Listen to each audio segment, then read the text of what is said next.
नमस्कार, मैं डिकोडिंग से हरीश कुमार। उत्तर प्रदेश के सियासी गलियारे में एकदम धमक सी मची हुई है। योगी आदित्यनाथ का दिल्ली दौरा कई सवाल खड़े कर रहा है। योगी दिल्ली में है, मन में सवाल है, सियासी गलियारे में हलचल है और इन सारी चीजों को लाइन अप करने के लिए, एक सूत्र में पिरोने के लिए हमारे साथ हैं हमारे सीनियर राकेश त्रिपाठी सर। नमस्कार सर। दर्शकों को और इंतजार न कराएं और सबसे पहला सवाल जो है उसका जवाब दें कि योगी दिल्ली में है और खबरें तैर रही हैं सर कि कुछ यूपी में कुछ परिवर्तन होने वाला है। किस तरीके का परिवर्तन है सर? देखिए हरीश, मैं आपको सच बताऊं, मेरा पिछले कई सालों का अनुभव ये कहता है कि प्रधानमंत्री आवास में या प्रधानमंत्री कार्यालय में जो भी मीटिंग होती है उसका पता किसी को नहीं चल पाता। पीएमओ से तो किसी को नहीं चल पाता। पीएमओ ये वो वाला पीएमओ नहीं है जो मनमोहन सिंह के समय तक था, 2014 तक। वहां से खबरें आ जाती थी बाहर, लेकिन ये यहाँ से कोई खबर बाहर आती नहीं है। लेकिन फिर भी ये है कि प्रधानमंत्री से मुलाकात एक्चुअली दो वजहों से थी। एक तो अ, जो आपको पता है, यमुना सिटी में जो अ, उनको एक फिल्म सिटी बना रहे हैं, उसके शिलान्यास के लिए। और एक प्रधानमंत्री मेगा पार्क है लखनऊ में, उसके उद्घाटन के लिए उन्होंने सोचा था कि प्रधानमंत्री को इनवाइट करें। लेकिन ये बात भी है कि जब आप किसी कार्यक्रम के लिए इनवाइट करने जाते हैं तो सिर्फ यही तो नहीं होती, नहीं बात, बहुत सारी बातें होती हैं। तो बहुत सारी बातों में बहुत सारी बातें हैं। जैसे उत्तर प्रदेश बीजेपी का अध्यक्ष बदलना है, जैसे मंत्रिमंडल में चेंज करना है, भाई अगले 2 ढाई साल के लिए नई टीम आए। क्यों? क्योंकि याद रहे 2024 के लोकसभा चुनाव में बीजेपी को मुंह की खानी पड़ी है यूपी में। पता नहीं किसको किसको टिकट दे दिया, कौन कौन हार गया, कुछ समझ में नहीं आया कि टिकट का बंटवारा कैसे हुआ, क्या अंदर खाने राजनीति चली। उन सारी चीजों से निपटना है। तो बीजेपी का, खासकर नरेंद्र मोदी के आने के बाद, अक्सर मैंने ये देखा है वो क्या करते हैं, 2 ढाई साल में मंत्रिमंडल बदलते हैं कि भाई जो पार्टी के लोग हैं, पार्टी के अंदर काम कर रहे हैं, वो आए सत्ता में, और जो सत्ता में काम कर रहे हैं वो धीरे धीरे जाए संगठन के लिए काम करें। यही चीज उत्तर प्रदेश में है। चूंकि उत्तर प्रदेश में 80 सीटें हैं, बहुत बड़ा प्रदेश है, सबसे बड़ा है। वहां से आप जानते हैं कि उत्तर प्रदेश कहते हैं कि अगर प्रधानमंत्री जो है वो उधरी उसी रास्ते से, यूपी के रास्ते से आता है। तो बहुत सारी इंपॉर्टेंट बातें हैं। और जाहिर सी बात है कि योगी जैसा ताकतवर और बड़े प्रदेश का मुख्यमंत्री मिलेगा प्रधानमंत्री से तो एक दो बातें तो होंगी नहीं, बहुत सारी चीजें होंगी। और कयास ये लगाए जा रहे हैं कि ये सब चीजें होने वाली हैं। अब अंदर खाने के क्या हुआ है एक्चुअली किसी को नहीं पता होता है। आप बहुत सारे अखबार कल सुबह देखेंगे, वो रंगे होंगे, ये बात हुई, ये बात हुई है, लेकिन सारी चीजें कयास पर होती है। तो ईमानदारी की बात ये है कि जो इश्यूज हैं यही इश्यूज हैं। लेकिन अब बीजेपी का यूपी का अध्यक्ष अभी कैसे चुना जाएगा? वो तो सबसे पहले तो केंद्रीय कार्यालय का अध्यक्ष चुना जाएगा ना, जिसकी कितनी चर्चा हुई। हम सबने बहसों में भी, बहस मुबाइसे में भी उसकी चर्चा की। तो पहले केंद्रीय बीजेपी कार्यालय का अध्यक्ष चुन लिया जाए, उसके बाद यूपी का अध्यक्ष भी चुना जाएगा। और इन सारी चीजों के बीच में ख्याल रखा जाएगा कि योगी से तालमेल है कि नहीं, उन लोगों का जो भी मंत्रिमंडल में आए उनका तालमेल है या नहीं, संगठन में जो लोग हैं उनका तालमेल है या नहीं, ये सब भी चीजें देखी जाएंगी। क्यों? क्योंकि 27 में बड़ा चुनाव है यूपी का, और योगी के लिए भी और पीएम के लिए भी, मोदी के लिए भी साख का सवाल है। आप जानते हैं कि लोग चर्चा करते हैं राजनीतिक हलकों में कि दो ही व्यक्तित्व हैं, या तीन मान लीजिए, अमित शाह को भी अगर जोड़ लें तो, और योगी और प्रधानमंत्री मोदी, तीन ही चेहरे हैं और सारे लोग बराबर हैं। तो यही माना जा रहा है कि कमोबेश इन्हीं चीजों पर, इन्हीं मुद्दों पर चर्चा अटकी सर, होगी, जो भी बातचीत हुई लीडर के बीच में हुआ। जैसा आपने कहा कि तीन चेहरे हैं, तो इन तीनों चेहरों की मुलाकात हुई सर। इसके अलावा बीजेपी हाँ। राष्ट्रीय अध्यक्ष से भी योगी जी ने मुलाकात की। तो सर, मेरे एक आम दर्शक के मन में ये सवाल जरूर उठेगा कि सर अगर किसी चीज के उद्घाटन के लिए अगर प्रस्ताव लेके गए थे योगी जी, तो फिर राष्ट्रीय अध्यक्ष से मुलाकात का क्या मायना है, अमित शाह से क्या मायना है? और अगर बीजेपी प्रदेश अध्यक्ष की बात अगर हो सर, तो क्या योगी जी अपने फेवर का अध्यक्ष चाहते हैं? क्या वो किसी का रिकमेंड करने के लिए गए थे? सर जैसे एक एक आम श्रोता तो यही समझना चाहता है ना कि योगी आखिर प्रदेश अध्यक्ष के रूप में क्या चाहते होंगे, क्योंकि इतने इतने बड़े प्रदेश का मुखिया है। अगले साल चुनाव होने वाले हैं, अगले नहीं नेक्स्ट ईयर 2027 में होने वाले हैं चुनाव, तो उसकी तैयारियों से संबंधित भी चीजें होंगी और इसके अलावा सर जातिगत समीकरण भी साधने होंगे, तो कुछ उसका मायना क्या है सर? मतलब किस तरीके से इस मुलाकात को किस किस तरीके से डिकोड किया जाए? हम डिकोड करते हैं तो सर जरा इसे डिकोड करिए दर्शकों के लिए। देखिए हरीश, बीजेपी एक ऐसी पार्टी है जो 24 घंटे 12 महीने चुनाव की तैयारी करती रहती है। ये दूसरी पार्टियों की तरह नहीं है कि अब 6 महीना रह गया तो अब चलो पद यात्रा करते हैं। ये वाली पार्टी नहीं है, काडर बेस्ड पार्टी है। उसमें कोई भी चीज अगर ऊपर से कही जाती है तो वो नीचे तक जाती है, जाना चाहिए ऐसा माना जाता है और वो जाएगी। अगर कोई आदमी दिल्ली आता है और आरएसएस का चीफ भी आसपास ही है तो एक मतलब एक सलीका बनता है कि आप यहाँ तक आए हैं तो किसी बड़े से भी दूसरे बड़े से भी मिलते जाएं। जाहिर सी बात है, मैं ये कह रहा हूँ कि चाय पीने और समोसा खाने कोई नहीं आता। बातें बिल्कुल। इम्पोर्टेंट ही होती हैं। प्रशासन को ले, जैसे आपने कहा अमित शाह को लेकर अमित शाह से जो बात हुई होगी, ये माना जा सकता है कि मंत्रिमंडल में जो बदलाव हुए हैं वो होने हैं, उनमें किसको किसको क्या क्या रखना है, किन किन बातों का ख्याल रखना है, क्योंकि 27 में इलेक्शन भी होना है। आप जानते हैं कि अमित शाह के बारे में कहा जाता है कि बीजेपी के चाणक्य वही हैं इस समय।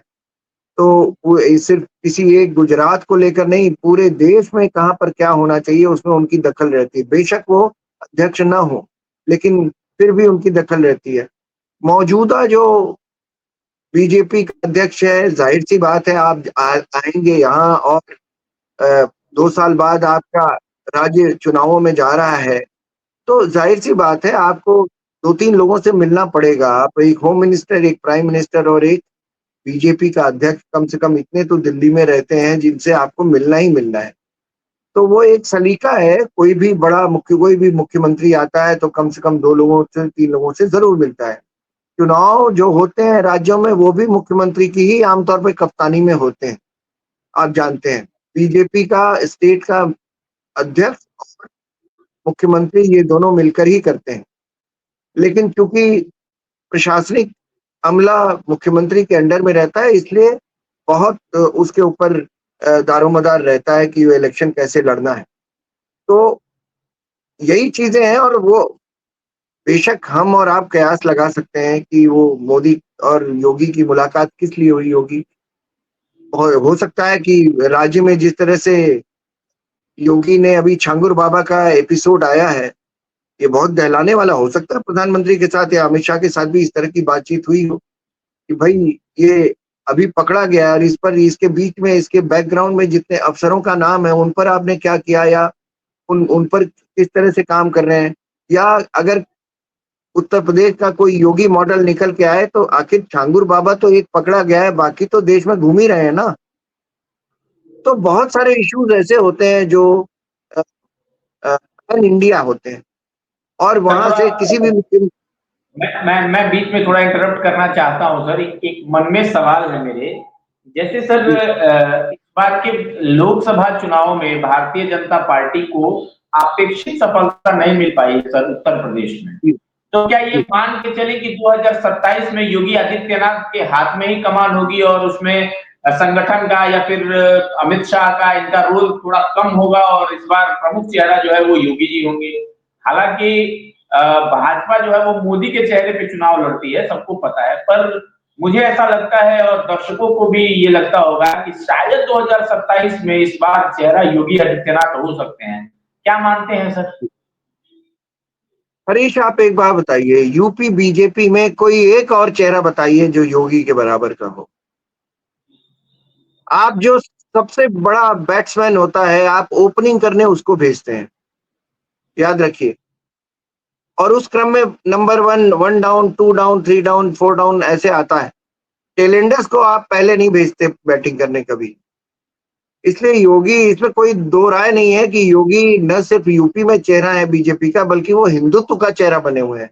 आप याद करिए, पूरे देश में कई राज्यों में चुनाव हुए और हर जगह जो कैंपेनर्स की लिस्ट जाती है उसमें योगी का नाम सबसे ऊपर रहता था। मुख्यमंत्री राज्यों के कहते थे कि भैया उनको भेजिए हमारे यहाँ कैंपेन करने। इसलिए योगी तो एक फायर ब्रांड, एक लीडर है जो एक वर्ग की पसंद बन चुके हैं, जो बड़ा भाई होने के नाते बहुत दिन से जिसे दबाया जा रहा था। तो आप किसी को कोने में जब तक घेरेंगे, तो जब वो कोने में गिर जाएगा तो उसके बाद फिर वो अपने बचाव के लिए काम करेगा। तो ये कुछ वही उदाहरण है कि मोदी बहुत सारे उन लोगों की आवाज है जिनको साइडलाइन किया गया आजादी के बाद से, 1947 के बाद से। तो इसलिए, और कमोबेश ये यूपी में जो बात है वही बिहार में, वही उड़ीसा में, वही बंगाल में है। तो आप देखिएगा, बंगाल का भी इलेक्शन होने वाला है कुछ दिनों में, तो आप देखिएगा जैसे कि शायद नेक्स्ट ईयर। जैसे सर, उत्तर प्रदेश में एक लड़ाई बहुत आम है, समाजवादी वर्सेस सनातनी की लड़ाई। ये तो मुख्यमंत्री उत्तर प्रदेश भी ये कई बार इसका जिक्र कर चुके हैं। इसके अलावा सर, ये जो पीडीए एक शब्द आया है, इसको काउंटर करने के लिए सारी जातियों को साधना अब लगभग लगभग भारतीय जनता पार्टी की मजबूरी भी है। तो सर, मंत्रिमंडल का विस्तार भी होने वाला है, इसका ख्याल रखा जाएगा, क्या होगा कुछ तो आपको अब पत्ते खोलिए सर आप। हालांकि भारतीय जनता पार्टी के पत्ते कोई नहीं खोल सकता, पर फिर भी सर एक कयास तो लगाए जा सकते हैं। बहुत, मैं हरीश मैं बता रहा हूँ, सिर्फ मंत्रिमंडल का बदलाव नहीं है, बहुत सारे बोर्ड हैं, बहुत सारे निगम हैं।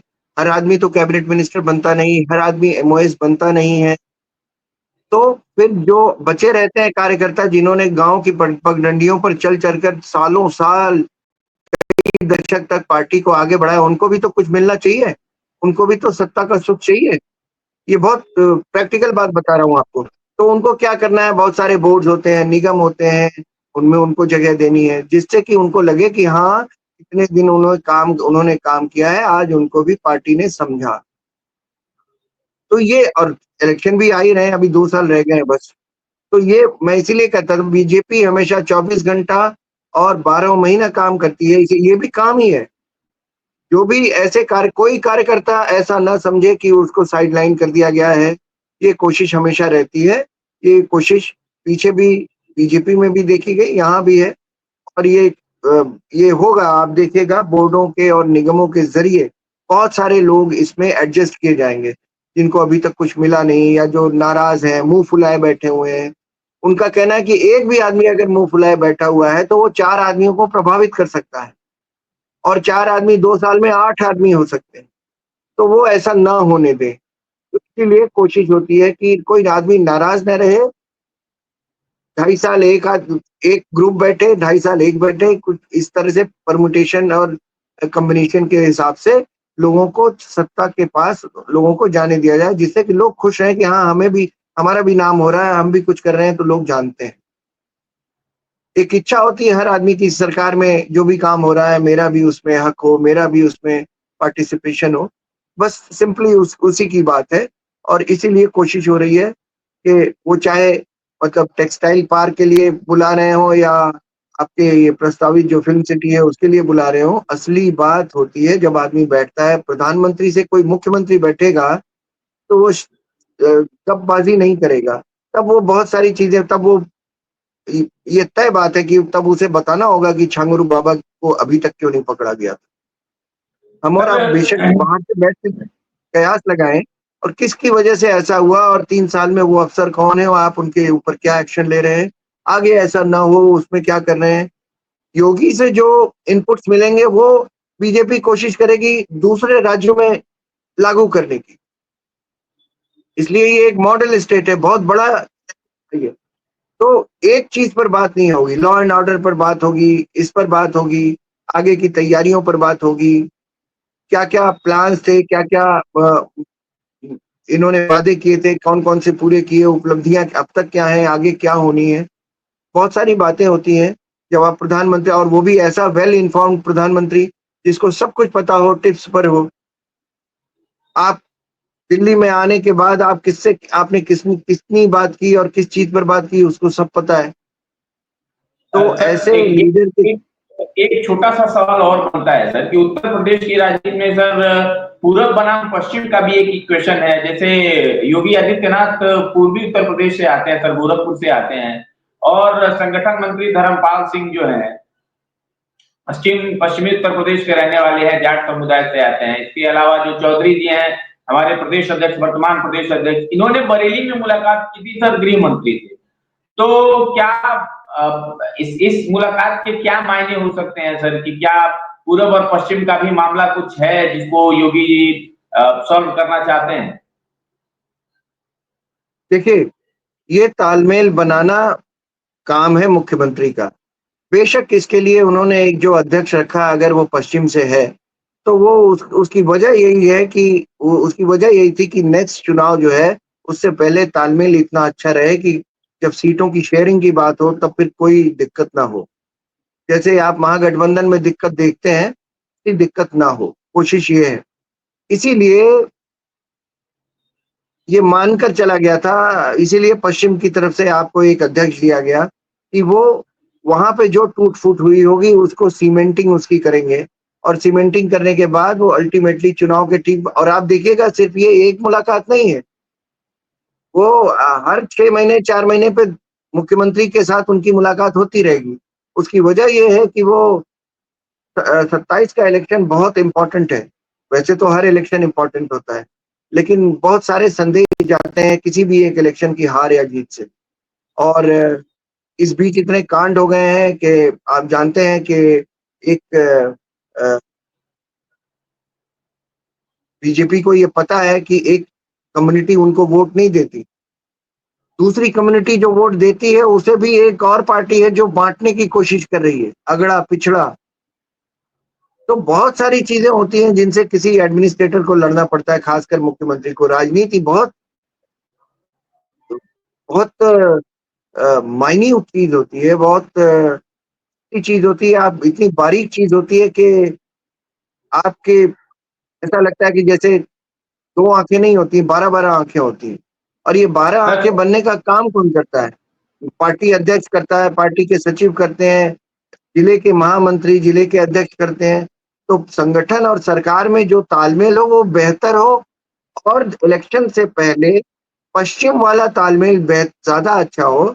पूरब में अगर है, पूरब में अगर बना के रखा गया, तो पश्चिम वाला थोड़ा बना के रखा जाए, जिससे बाकी सीटों में तालमेल पर कभी कोई समस्या ना आए। कोई ये ना समझे पश्चिम से कि हम पश्चिम के हैं इसलिए हमको साइड लाइन कर दिया। तो ये फील कराना बहुत जरूरी है। काम तो आप उनके लिए कर रहे हैं, ये एहसास भी कराना बहुत जरूरी है। काम ही नहीं जरूरी है, उनको एहसास भी कराइए कि हाँ, आप मेरी निगाह में हैं, मैं आपके लिए काम कर रहा हूँ, आपके लिए सोच रहा हूँ। तो ये सारी चीजें होती हैं जो बहस मुबाहिसा, मुलाकात, मीटिंग, ये सब चुनाव के पहले अभी आप देखिएगा और बढ़ेंगे, और धीरे-धीरे जैसा समय का मैंने बताया। सर समय का थोड़ा अभाव है। चलते चलते एक सवाल है जो बिल्कुल व्यक्तिगत है, और आपसे मैं और मेरे दर्शक भी जानना चाहेंगे कि सर क्या लगता है, भाजपा का प्रदेश अध्यक्ष जो होगा, अगड़ी जाति से होगा, ओबीसी होगा, या किसी दलित चेहरे पे दलित चेहरे का कार्ड खेलेगी भारतीय जनता पार्टी? सर ये बहुत व्यक्तिगत सवाल है, मैं बस आपसे ये जानना चाहता हूँ कि आप क्या सोचते हैं इस मसले पर। मेरा ख्याल है कोई ऐसा होना चाहिए जो ओबीसी हो, क्योंकि लड़ाई इनकी समाजवादी पार्टी से है। समाजवादी पार्टी को 2 तरह के वोट मिलते हैं, हालाँकि वो कहते हैं कि वो उनको पिछड़ों के भी वोट मिलते हैं, लेकिन अ, अंदर खाने की बातें अगर देखें, और बहुत सारे ऐसे लोग जो यूपी की राजनीति को बहुत क्लोज़ली वॉच करते हैं, वो कहते हैं समाजवादी पार्टी यादवों की पार्टी ज़्यादा है, पिछड़ों की पार्टी कम है। इसी को तोड़ना चाहती है बीजेपी, और वो ये बताना चाहती है कि पिछड़े का मतलब सिर्फ यादव नहीं होता। और कोशिश उनकी ये है कि अगर पिछड़ा कोई अगर अध्यक्ष बना देंगे, मौर्य की बात चल रही थी, आप सब जानते हैं केशव प्रसाद मौर्य की। अगर कोशिश ये होती है कि केशव प्रसाद मौर्य को अगर मान लीजिए बना दिया गया, तो पिछड़े कुर्मी पटेल जितने हैं, बाकी जो पिछड़े हैं वो उनके पीछे आकर खड़े होंगे। तो ये अजीब सी बात है, लेकिन ऐसा होता है और हर जगह होता है। आजादी के बाद से हो रहा है कि जाति पर बेस्ड चुनाव होते हैं, जाति पर आधारित टिकट दिए जाते हैं, क्योंकि ये देखा गया है कि अंत समय में कई बार ऐसा होता है कि वोट पड़ने के ठीक एक दिन पहले आदमी तय करता है कि ये मेरी जाति का है, इसलिए मैं तो इसी को वोट दूंगा। ये विडंबना है इस देश की, लेकिन यही सच्चाई है कि जाति पर आधारित वोट होता है, जाति पर आधारित टिकट भी बढ़ता है, और जाति पर आधारित सब कुछ होता है तो अध्यक्ष भी वही चुना जाएगा, मुख्यमंत्री भी अक्सर वही देखा जाता है। तो ये सारी चीजें आपस में गुथी हुई हैं, और मुझे लगता है कि उत्तर प्रदेश में अगली लड़ाई लड़ने के लिए कोशिश होगी कि अध्यक्ष बने कोई तो पिछड़ा बने, मेरे ख्याल में। सर, हर जाति अपना प्रतिनिधित्व चाहती है, हर व्यक्ति सत्ता का सुख लेना चाहता है और हर पार्टी सत्ता में बनी रहना चाहती है। इसी की ट्रिगोनोमेट्री तो सॉल्व करती हैं हर पार्टियां। सर, आप हमारे शो में आए, आपका बहुत बहुत धन्यवाद और बहुत कुछ जानने को मिला सर। शुक्रिया सर। बहुत बहुत